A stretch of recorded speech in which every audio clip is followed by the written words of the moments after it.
civilization and avoids fines.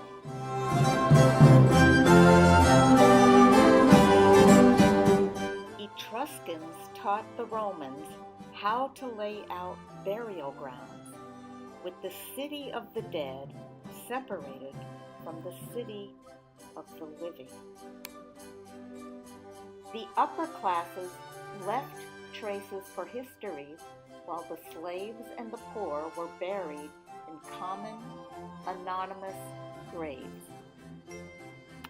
This stunning cathedral was built over 3 centuries. The stripes are the result of Arabic artisans who were brought over from the Middle East. Influenced by Michelangelo, Signorelli took 9 years to finish his Pietà. Luca Signorelli's fresco shows that God is good enough to save even the worthless, women, Jews, and the mentally ill.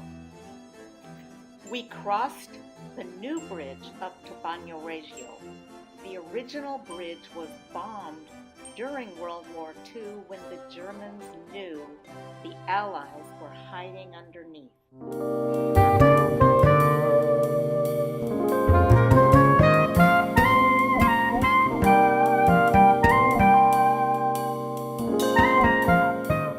Virgin of the Stone Church is used as a set for movies about St. Francis.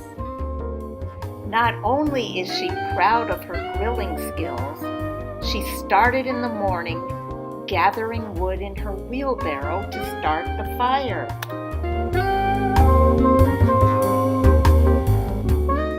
Here is where one could hunt cingale, wild boars, but only with a hunting license and only after passing an eye exam and a psychological exam.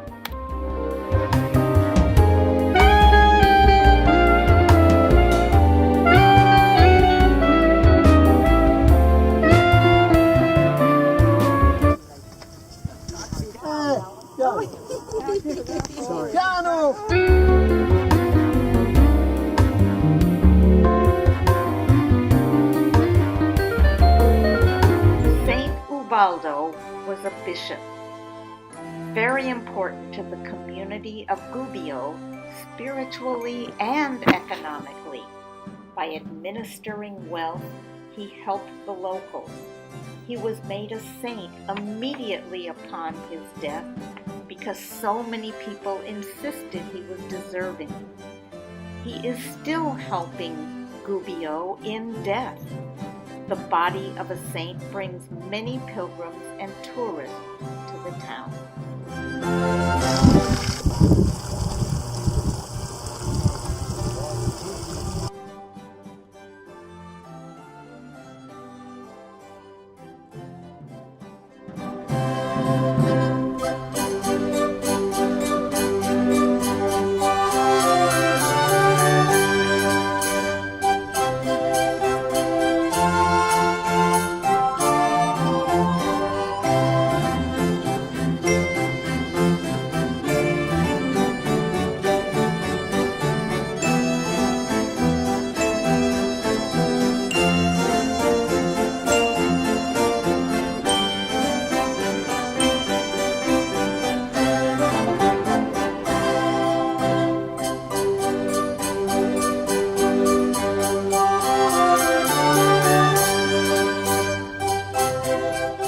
Cherries are huge candle holders. On the first Sunday in May, teams carry these 300-pound cherries from Gubbio to the top of the hill where the church is. People root for their favorite saint, Ubaldo, Anthony, or George. This festival has been going on since the 12th century. During Roman times, there were festivals like this to please the gods and ensure a good harvest.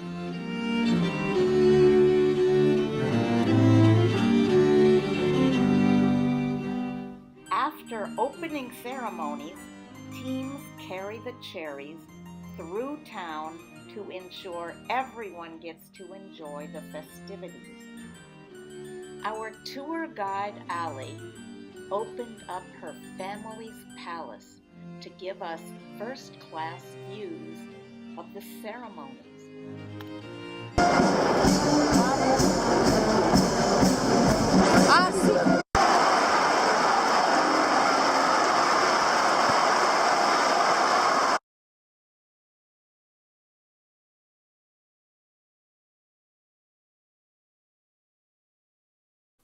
We hiked to the Hermitage of the prisons. Francis spent much time here in solitude, praying, meditating, and healing his tormented soul.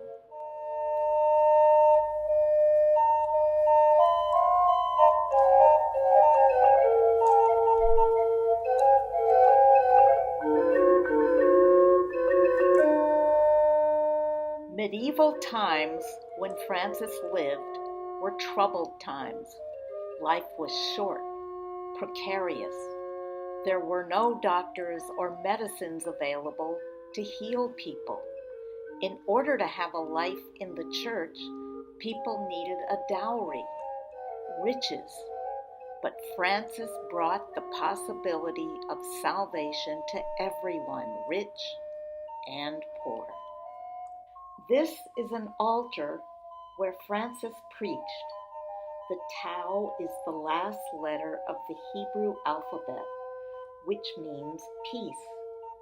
This became the symbol of St. Francis.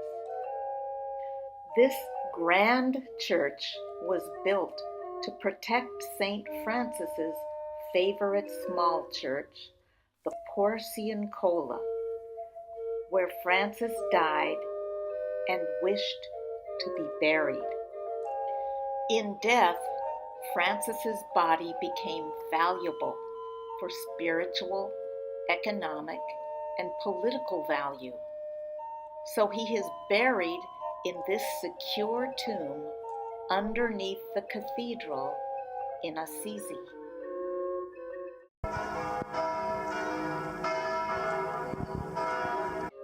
Francis received this ivory horn from the Muslim leader in Egypt. Though the Christian crusades were going on, this spiritual leader recognized Francis as a holy man. Francis went to the bishop to ask for permission to preach in public. The bishop threw him out. "How dare you show up looking like a bum?"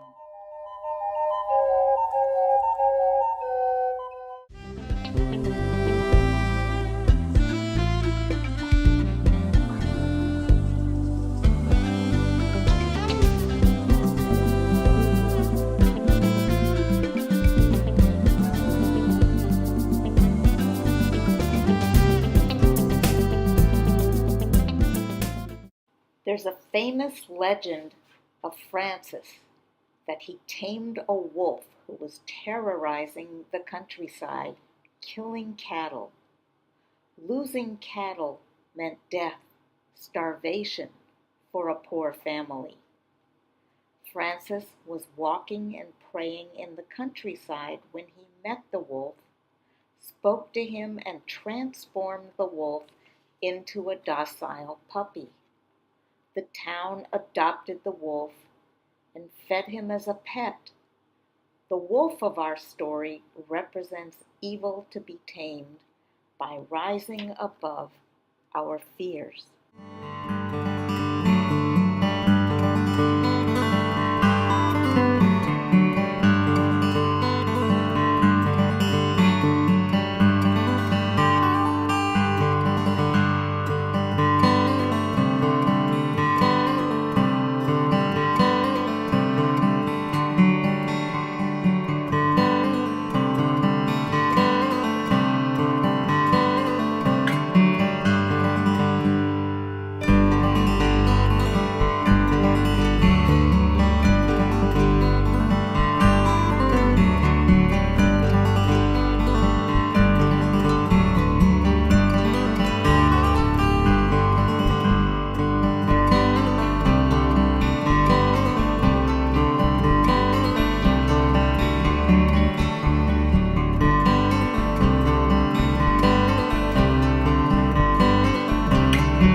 Romans built a channel for water to flow downhill.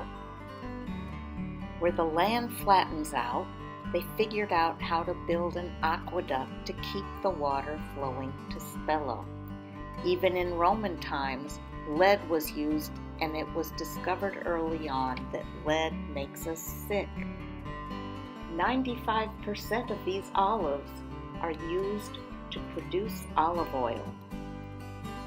Along this wall, restored in 2008, were quotes by famous people like Gandhi, Einstein, and even Groucho Marx.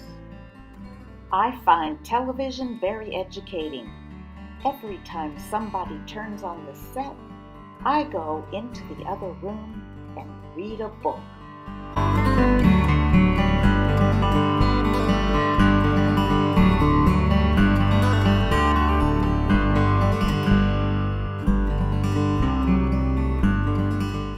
Without bread, I am lost. Without oil, I am sorrowful. Without sun, I am silent.